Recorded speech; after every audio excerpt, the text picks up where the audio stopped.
शुक्लाम्बरधरम् विष्णुम् शशिवर्णम् चतुर्भुजम् प्रसन्नवदनम् ध्यायेत् सर्वविघ्नोपशान्तये व्यासम् वसिष्ठनप्तारम् शक्तेः पौत्रमकल्मषम् पराशरात्मजम् वन्दे शुकतातम् तपोनिधिम् व्यासाय विष्णुरूपाय व्यासरूपाय विष्णवे नमो वै ब्रह्मनिधये वासिष्ठाय नमो नमः अविकाराय शुद्धाय नित्याय परमात्मने सदैकरूपरूपाय विष्णवे सर्वजिष्णवे यस्य स्मरणमात्रेण जन्म संसारबन्धनात् विमुच्यते नमस्तस्मै विष्णवे प्रभविष्णवे ॐ नमो विष्णवे प्रभविष्णवे श्रीवैशम्पायन उवाच श्रुत्वा धर्मानशेषेण पावनानि च सर्वशः युधिष्ठिरः शान्तनवम् पुनरेवाभ्यभाषत युधिष्ठिर उवाच किमेकम् दैवतम् लोके किम् वाप्येकम् परायणम् स्तुवन्तः कङ्कमर्चन्तः प्राप्नुयुर्मानवा शुभम् को धर्मः सर्वधर्माणाम् भवतः परमो मतः किम् जपन्मुच्यते जन्तुर्जन्म संसारबन्धनात् श्रीभीष्म उवाच जगत्प्रभुम् देवदेवमनन्तम् पुरुषोत्तमम् स्तुवन्नाम सहस्रेण पुरुषः सततोत्थितः तमेव चार्चयन् नित्यम् भक्त्या पुरुषमव्ययम् ध्यायम् स्तुवन् नमस्यम् च यजमानस्तमेव च अनादिनिधनम् विष्णुम् सर्वलोकमहेश्वरम् लोकाध्यक्षम् स्तुवन् नित्यम् सर्वदुःखातिगो भवेत् ब्रह्मण्यम् सर्वधर्मज्ञम् लोकानाम् कीर्तिवर्धनम् लोकनाथम् महद्भूतम् सर्वभूतभवोद्भवम् एष मे सर्वधर्माणाम् धर्मोऽधिकतमो मतः यद्भक्त्या पुण्डरीकाक्षम् स्तवैरच्चेन्नरः सदा परमम् यो महत्तेजः परमम् यो महत्तपः परमम् यो महद्ब्रह्म परमम् यः परायणम् पवित्राणाम् पवित्रम् यो मङ्गलानाम् च मङ्गलम् दैवतम् देवतानाम् च भूतानाम् यो व्ययपिता यतः सर्वाणि भूतानि भवन्त्यादियुगागमे यस्मिंश्च प्रलयम् यान्ति पुनरेव युगक्षये तस्य लोकप्रधानस्य जगन्नाथस्य भूपते विष्णोर्नाम सहस्रम् मे शृणु पापभयापहम् यानि नामानि गौणानि विख्यातानि महात्मनः ऋषिभिः परिगीतानि तानि वक्ष्यामि भूतये ऋषिर्नाम्नाम् सहस्रस्य वेदव्यासो महामुनिः छन्दोऽनुष्टुप् तथा देवो भगवान् देवकीसुतः अमृतांशुद्भवो बीजम् शक्तिर्देवकी नन्दनः त्रिसामाहृदयम् तस्य शान्त्यर्थे विनियुज्यते विष्णुम् जिष्णुम् महाविष्णुम् प्रभविष्णुम् महेश्वरम् अनेकरूपदैत्यान्तम् नमामि पुरुषोत्तमम् अस्य श्रीविष्णोर्दिव्यसहस्रनामस्तोत्रमहामन्त्रस्य श्रीवेदव्यासो भगवान् ऋषिः अनुष्टुप्छन्दः श्रीमहाविष्णुः परमात्मा श्रीमन्नारायणो देवता अमृतांशुद्भवो भानुरिति बीजम् देवकी नन्दन श्रेष्ठेति शक्तिः उद्भवः क्षोभणो देव इति परमो मन्त्रः शङ्खबृन्नन्दकी चक्रीति कीलकम् शार्ङ्गधन्वा गदाधर इत्यस्त्रम् रथाङ्गपाणिरक्षोभ्य इति नेत्रम् त्रिसामासामजः सामेति कवचम् आनन्दम् परब्रह्मेति योनिः ऋतुः सुदर्शनकाल इति दिग्बन्धः श्रीविश्वरूप इति ध्यानम् श्रीमहाविष्णुप्रीत्यर्थे सहस्रनाम जपे विनियोगः ध्यानम् क्षीरोदन्वत्प्रदेशे शुचिमणिविलसत्सैकते मौक्तिकानाम् माला क्लुप्तासनस्थस्फटिकमणिनिभैर्मौक्तिकैर्मण्डिताङ्गः शुभ्रैरभ्रैरदभ्रैरुपरि विरचितैर्मुक्तपीयूषवर्षैः आनन्दीनः पुनीयादरिनलिन गदा शङ्खपाणिर्मुकुन्दः भूः पादौ यस्य नाभिर्विहदसुरनिलश्चन्द्रसूर्यौ च नेत्रे कर्णावाशा शिरोद्यौर्मुखमपि दहनो यस्य वास्तेयमब्धिः अन्तस्थम् यस्य विश्वम् सुरनरखगो भोगि गन्धर्व दैत्यैः चित्रम् रम्यते तम् त्रिभुवन वपुषम् विष्णुमीशम् नमामि। ॐ नमो भगवते वासुदेवाय। शान्ताकारम् भुजगशयनम् पद्मनाभम् सुरेशम् विश्वाधारम् गगनसदृशम् मेघवर्णम् शुभाङ्गम् लक्ष्मीकान्तम् कमलनयनम् योगिहृद्ध्यानगम्यम् वन्दे विष्णुम् भवभयहरम् सर्वलोकैकनाथम् मेघश्यामम् पीतकौशेयवासम् श्रीवत्साङ्कम् कौस्तुभोद्भासिताङ्गम् पुण्योपेतम् पुण्डरीकायताक्षम् विष्णुम् वन्दे सर्वलोकैकनाथम् नमः समस्तभूतानामादिभूताय भूभृते अनेकरूपरूपाय विष्णवे प्रभविष्णवे सशङ्खचक्रम् सकिरीटकुण्डलम् सपीतवस्त्रम् सरसीरुहेक्षणम् सहारवक्षस्थलशोभिकौस्तुभम् नमामि विष्णुम् शिरसा चतुर्भुजम् छायायाम् पारिजातस्य हेमसिंहासनोपरि आसीनमम्बुदश्याममायताक्षमलङ्कृतम् चन्द्राननम् चतुर्बाहुम् श्रीवत्साङ्कितवक्षसम्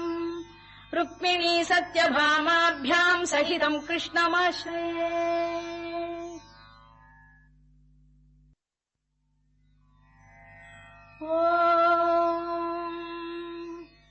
विश्वम् विष्णुर्वषत्कारो भूतभव्य भवत्प्रभुः भूतकृद्भूतवृद्भावो भूतात्मा भूतभावनः भूतात्मा परमात्मा च मुक्तानाम् परमागतिः अव्ययः पुरुषः साक्षी क्षेत्रज्ञोऽक्षर एव च योगो योगविदाम् नेता प्रधानपुरुषेश्वरः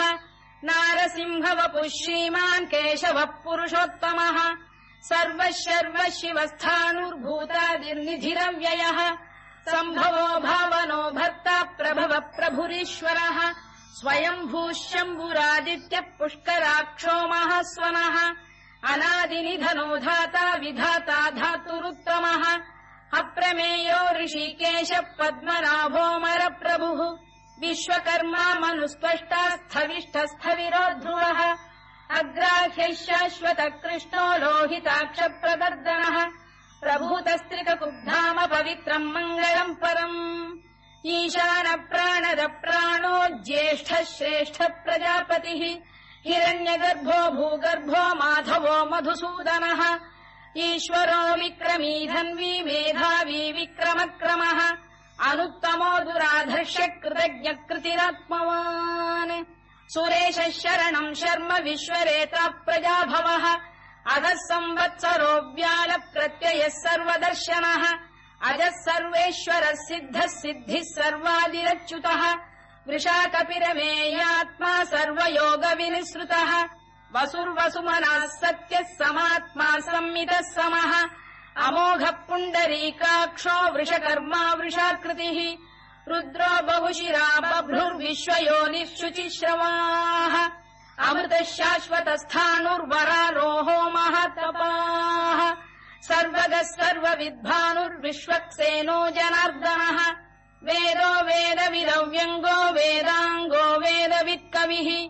लोकाध्यक्षः सुराध्यक्षो धर्माध्यक्षकृताकृतः चतुरात्मा चतुर्व्यूहश्चतुर्दंष्टश्चतुर्भुजः भ्राजिष्णुर्भोजनम् भोक्ता सहिष्णुर्जगदादिजः अनघो विजयो जेता विश्वयोनिः पुनर्वसुः उपेन्द्रो वामनः प्रांशुरमोघः शुचिरूर्जितः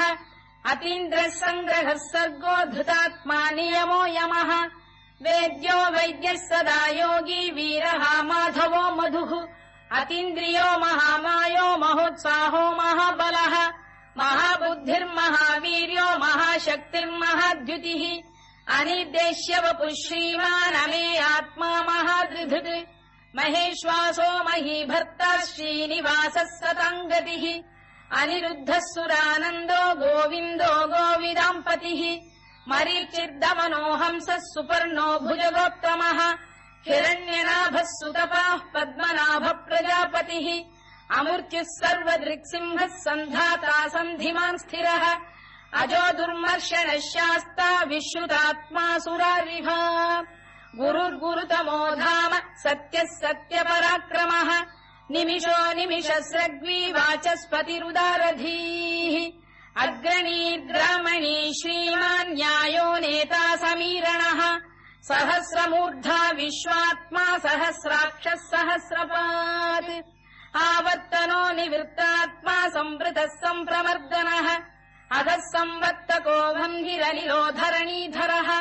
सुप्रसाद प्रसन्नात्मा विश्वधृक् विश्वभुग्विभुः सत्कर्ता सत्कृतः साधुर्जह्नुर्नारायणो नरः असङ्ख्येयो प्रमेयात्मा विशिष्टः शिष्टकृच्छुचिः सिद्धार्थः सिद्धसङ्कल्पः सिद्धिदः सिद्धिसाधनः वृषाही वृषभो विष्णुर्वृषपर्वा वृषोदरः वर्धनो वर्धमानश्च विविक्तः श्रुतिसागरः सुभुजो दुर्धरो वाग्मी महेन्द्रो वसुदो वसुः नैकरूपो बृहद्रूपः शिपिविष्टप्रकाशनः ओजस्तेजोऽब्जुदिधरः प्रकाशात्मा प्रतापनः ऋद्धः स्पष्टाक्षरो मन्त्रश्चन्द्रांशुर्भास्करद्युतिः अमृतांशुद्भवो भानुः शशबिन्दुः सुरेश्वरः औषधम् जगतः सेतुः सत्यधर्मपराक्रमः भूतभव्यभवन्नाथ पवनः पावनो नरः कामः कामकृत्कान्तः कामः कामप्रदप्रभुः युगादिकृद्युगावर्तो नैकमायो महाशनः अदृश्यो व्यक्तरूपश्च सहस्रजिदनन्तजित् इष्टो विशिष्टः शिष्टेष्टः शिखण्डी नघुषो वृषः क्रोधः क्रोधकृत्कर्ता विश्वबाहुर्महीधरः अच्युत प्रथित प्राण प्राणदो वासवानुजः अपाम् निधिरधिष्ठानमप्रमत्त प्रतिष्ठितः स्कन्द स्कन्दधरो धुर्यो वरदो वायुवाहनः वासुदेवो बृहद्भानुरादिदेवः पुरन्दरः अशोकस्तारणस्तारः शूरः शौरिर्जनेश्वरः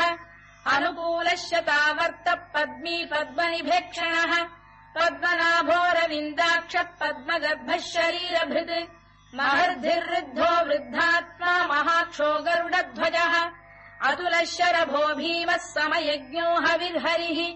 सर्वलक्षणलक्षण्यो लक्ष्मीवान् समितिञ्जयः विक्षरो रोहितो मार्गो हेतुर्दामोदरः सः महीधरो महाभागो वेगवानमिताशनः उद्भवः क्षोभणो देवः श्रीगर्भः परमेश्वरः करणम् कारणम् कर्ता विकर्ता गहनो गुहः व्यवसायो व्यवस्थानः संस्थानस्थानदो ध्रुवः परद्धिः परमस्पष्टः तुष्टः पुष्टः शुभेक्षणः रामो विरामो विरतो मार्गो नेयोनयोनयः वीरः शक्तिमताम् श्रेष्ठो धर्मो धर्मविदुत्तमः वैकुण्ठः पुरुष प्राण प्राणद प्रणव पृतुः हिरण्यगर्भः शत्रुघ्नो व्याप्तो वायुरधोक्षजः ऋतुः सुदर्शनकाल परमेष्ठी परिग्रहः उग्रः संवत्सरो दक्षो विश्रामो विश्वदक्षिणः विस्तारस्थावरस्थाणुप्रमाणम् बीजमव्ययम् अर्थोऽनर्थो महाकोशो महाभोगो महाधनः अनिर्विण्णस्थविष्ठो भूर्धर्मयूपो महामखः नक्षत्रनेमिर्नक्षत्री क्षमः क्षामः समीहनः यज्ञयुज्यो महेद्यश्च क्रतुः सत्रम् सताम् गतिः सर्वदर्शी विमुक्तात्मा सर्वज्ञो ज्ञानमुत्तमम् सुव्रतः सुमुखः सूक्ष्मः सुघोषः सुखरः सुहृद् मनोहरोजितक्रोधो वीरबाहुर्विदारणः स्वापनः स्ववशो व्यापी नैकात्मानैककर्मकृत् वत्सरो वत्सलो वत्सी रत्नगर्भोधनेश्वरः धर्मकुद्धर्मकृद्धर्मी सदसक्षरमक्षरम् अविज्ञाता सहस्रांशुर्विधाता कृतलक्षणः दभस्तिनेमिः सत्तस्तः सिंहो भूतमहेश्वरः आदिदेवो महादेवो देवेशो देवभृद्गुरुः उत्तरो गोपतिर्गोप्ता ज्ञानगम्यः पुरातनः शरीरभूतवृद्भोक्ता कपीन्द्रो भूरि दक्षिणः सोमपोऽमृतपः सोमः पुरुजिः पुरुसत्तमः विनयो जयः सत्यसन्धो दाशार्हः सात्वताम् पतिः जीवो विनयिता साक्षी मुकुन्दोमित विक्रमः अम्भो निधिरनन्तात्मा महोदधिशयोऽन्तकः अजो महार्घः स्वाभाव्यो जिता मित्र प्रमोदनः आनन्दो नन्दनो नन्दः सत्यधर्मा त्रिविक्रमः महर्षि कपिलाचार्य कृतज्ञो मेदिनीपतिः त्रिपुरस्त्रिदशाध्यक्षो महाशृङ्गकृतान्तकृत् महावराहो गोविन्दः सुषेणः कनकाङ्गिनी गुह्यो गभीरो गहनो गुप्तश्चक्रगदाधरः मेधास्वाङ्गो जितः कृष्णो दृढः सङ्कर्षणोच्युतः वरुणो वारुणो वृक्षः पुष्कराक्षो महामनाः भगवान् बलहानन्दी वनमाली हलायुधः आदित्यो ज्योतिरादित्यः सहिष्णुर्गतिसप्तमः सुधन्वाखण्ड परशुर्दारुणो द्रविणप्रदः दिवस्पृक् सर्वदृग्व्यासो वाचस्पतिरयो निजः त्रिसामासामगः साम निर्वाणम् भेषजम् भिषज सन्न्यासकृच्छमः शान्तो निष्ठा शान्तिपरायणम् शुभाङ्गः शान्तिदः स्रष्टा कुमुदः कुवलेशयः गोहितो गोपतिर्गोप्ता वृषभाक्षो वृषप्रियः अनिवर्ती निवृत्तात्मा संक्षेप्ताक्षेमकृत् शिवः श्रीवत्सवक्षः श्रीवासः श्रीपतिः श्रीमताम्बरः श्रीधः श्रीशः श्रीनिवासः श्रीनिधिः श्रीविभावनः श्रीधर श्रीकर श्रेयः श्रीमान् लोकत्रयाश्रयः स्वक्षस्वङ्गः शतानन्दो नन्दिर्ज्योतिर्गणेश्वरः विजितात्मा विधेयात्मा सत्कीर्तिश्छिन्न संशयः उदीर्णः सर्वतश्चक्षुरनीशः शाश्वतस्थिरः भूषयो भूषणो भूतिर्विशोकः शोकनाशनः अर्चिष्मानर्चितः कुम्भो विशुद्धात्मा विशोधनः अनिरुद्धो प्रतिरथ प्रद्युम्नोमित विक्रमः कालनेमिनिः वीरः शौरिः शूरजनेश्वरः त्रिलोकात्मा त्रिलोकेशः केशवः केशिहा हरिः कामदेवः कामपालः कामी कान्तकृतागमः अनिर्देश्य वपुर्विष्णुर्वीरोऽनन्तो धनञ्जयः ब्रह्मण्यो ब्रह्मकृद्ब्रह्मा ब्रह्म ब्रह्मविवर्धनः ब्रह्मविब्राह्मणो ब्रह्मी ब्रह्मज्ञो ब्राह्मणप्रियः महाकमो महाकर्मा महातेजा महोरगः महाक्रतुर्महायज्वा महायज्ञो महाहविः स्तव्यस्तव प्रियस्तोत्रम् स्तुतिस्तोतारणप्रियः पूर्णः पूरयिता पुण्यः पुण्यकीर्तिरनामयः मनोजवस्तीर्थकरो वसुरेता वसुप्रदः वसुप्रदो वासुदेवो वसुर्वसुमनाहविः सद्गतिः सत्कृतिः सत्ता सद्भूतिः सत्परायणः शूरसेनो यदुश्रेष्ठः सन्निवासः सुयामुनः भूतावासो वासुदेवः सर्वासु निलयो नलः दर्पः दर्पदो दृप्तो दुर्धरोऽथा पराजितः विश्वमूर्तिर्महामूर्तिर्दीप्तमूर्तिरमूर्तिमान् अनेकमूर्तिरव्यक्तः शतमूर्तिः शताननः एकोनैकः सवक्कः किम् यत्तत्पदमनुत्तमम् लोकबन्धुर्लोकनाथो माधवो भक्तवत्सलः सुवर्णवर्णो हेमाङ्गो वराङ्गश्चन्दनाङ्गदी वीरः विषमः शून्यो घृता शीरचरश्चलः अमानी मानदो मान्यो लोकस्वामी त्रिलोकधृत् सुमेधा मेधजो धन्यः सत्यमेधाधराधरः तेजो वृषोद्युतिधरः सर्वशत्रुभृताम्बरः प्रग्रहो निग्रहो व्यग्रो नैकशृङ्गो गदाग्रजः चतुर्मूर्तिश्चतुर्बाहुश्चतुर्व्यूहश्चतुर्गतिः चतुरात्मा चतुर्भावश्चतुर्वेदविदेकपात् समावर्तो निवृत्तात्मा दुर्जयो दुरतिक्रमः दुर्लभो दुर्गमो दुर्गो दुरावासो दुरारिः शुभाङ्गो लोकसारङ्गः सुतन्तु वर्धनः इन्द्रकर्मा महाकर्मा कृतकर्मा कृतागमः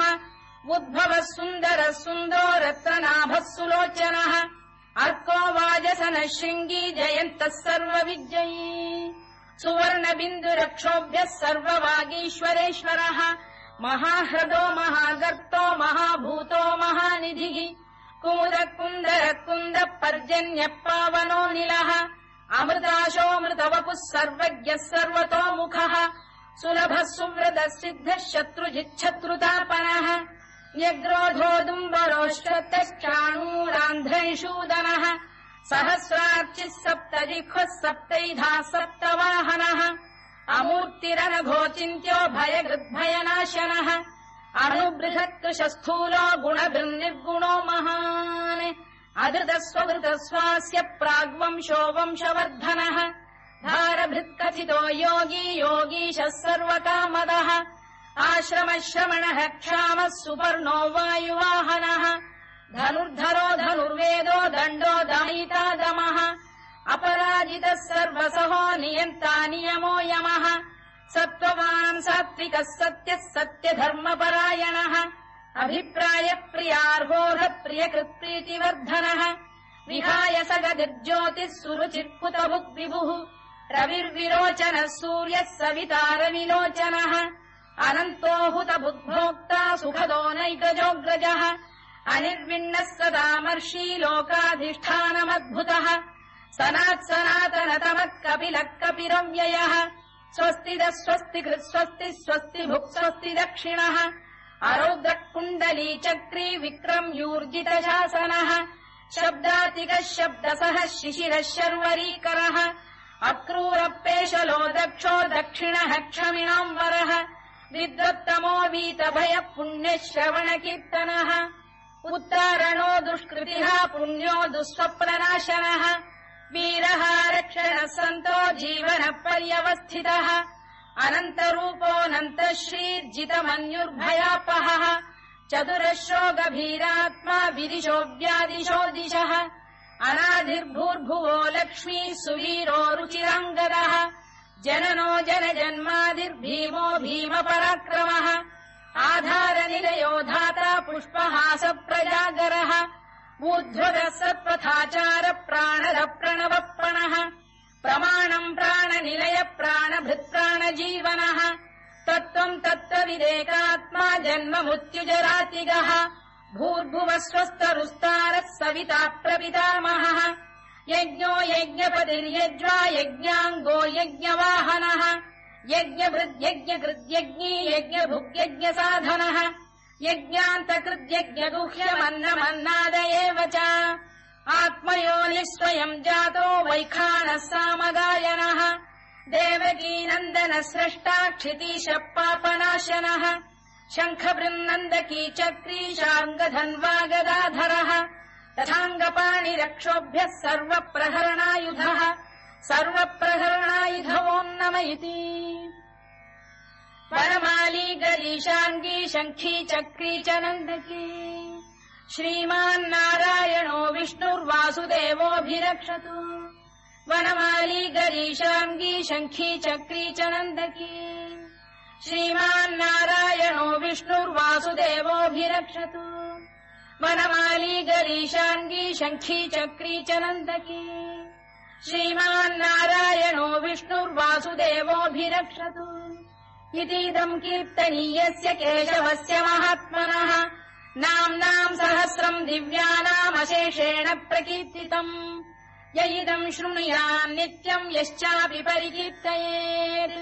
नाशुभम् प्राप्नुयात् किञ्चित् सोमुत्रेह च मानवः वेदान्तको ब्राह्मणस्य क्षत्रियो विजयी भवेत् वैश्यो धनसमृद्धः स्यात् क्षुद्रः सुखमवाप्नुयात् धर्मार्थी प्राप्नुयात् धर्ममर्थार्थी चार्थमाप्नुयात् कामानवाप्नुयात् कामी प्रजार्थी चाप्नुयात् प्रजाम् भक्तिमान् यः सदोत्थाय शुचिस्तद्गतमानसः सहस्रम् वासुदेवस्य नाम्नामेतत् कीर्तयेत् यशः प्राप्नोति विपुलम् याति प्राधान्यमेव च अचलाम् श्रियमाप्नोति श्रेयः प्राप्नोत्यनुत्तमम् न भयम् क्वचिदाप्नोति वीर्यम् तेजश्च विन्दति भवत्यरोगोद्युतिमान् बलरूपगुणान्वितः रोगार्तो मुच्यते रोगात् बद्धो मुच्येत बन्धनात् भयान्मुच्येत भीतस्तु मुच्येतापन्न आपदः दुर्गाण्यतितरत्याशु पुरुषः पुरुषोत्तमम् सुवन्नाम सहस्रेण नित्यम् भक्तिसमन्वितः वासुदेवाश्रयो मर्त्यो वासुदेवपरायणः सर्वपापविशुद्धात्मा याति ब्रह्म सनातनम् न वासुदेव भक्तानामशुभम् विद्यते क्वचित् जन्म मृत्युजरा व्याधि भयम् नैवोपजायते इमम् स्तवमधीयानः श्रद्धा भक्तिसमन्वितः युज्येतात्मसुखक्षान्ति श्रीधृतिस्मृतिकीर्तिभिः न क्रोधो न च मात्सर्यम् न लोभो न शुभामतिः भवन्ति कृतपुण्यानाम् भक्तानाम् पुरुषोत्तमे द्यौः स चन्द्रार्कनक्षत्राखम् दिशो भूर्महोदधिः वासुदेवस्य वीर्येण विधृतानि महात्मनः ससुरासुरगन्धर्वम् स यक्षोरगराक्षसम् जगत्वशे वर्ततेदम् कृष्णस्य सचराचरम् इन्द्रियाणि मनो बुद्धिः सत्त्वम् तेजो बलम् धृतिः वासुदेवात्मकान्याहुः क्षेत्रम् क्षेत्रज्ञ एव च सर्वागमानामाचार प्रथमम् परिकल्पते आचार प्रभवो धर्मो धर्मस्य प्रभुरच्युतः ऋषयः पितरो देवा महाभूतानि धातवः जङ्गमाजङ्गमम् चेदम् जगन्नारायणोद्भवम् योगो ज्ञानम् तथा साङ्ख्यम् विद्या शिल्पादिकर्म च वेदाः शास्त्राणि विज्ञानमेतत् सर्वम् जनार्दनात् एको विष्णुर्महद्भूतम् पृथग्भूतान्यनेकशः त्रीन् लोकान् व्याप्य भूतात्मा भुङ्क्ते विश्वभुवव्ययः इमम् स्तवम् भगवतो विष्णोर्व्यासेन कीर्तितम् पठेद्य इच्छेत् पुरुषः श्रेयत् प्राप्तुम् सुखानि च विश्वेश्वरमजम् देवम् जगतः प्रभुमव्ययम् भजन्ति ये पुष्कराक्षम् न ते यान्ति पराभवम् न ते यान्ति पराभवम् वोन्नम इति अर्जुनोवाच पद्मपत्र विशालाक्ष पद्मनाभसुरोत्तम भक्तानामनुरक्तानाम् त्राता भव जनार्दन श्रीभगवानुवाच यो माम् नाम सहस्रेण स्तोतुमिच्छति पाण्डव सोऽहमेकेन श्लोकेन स्तुत एव न संशयः स्तुत एव न संशयोन्नम इति व्यास उवाच वासनाद्वासुदेवस्य वासितम् भुवनत्रयम् सर्वभूतनिवासोऽसि वासुदेव नमोऽस्तु ते वासुदेव नमोऽस्तु ते ओन्नम इति पार्वत्युवाच केनोपायेन लघुना विष्णोर्नाम सहस्रकम् पठ्यते पण्डितैर्नित्यम् श्रोतुमिच्छाम्यहम् प्रभो ईश्वर उवाच श्रीराम राम रामेति रमे रामे मनोरमे सहस्रनाम तत्तुल्यम् राम नाम वरानने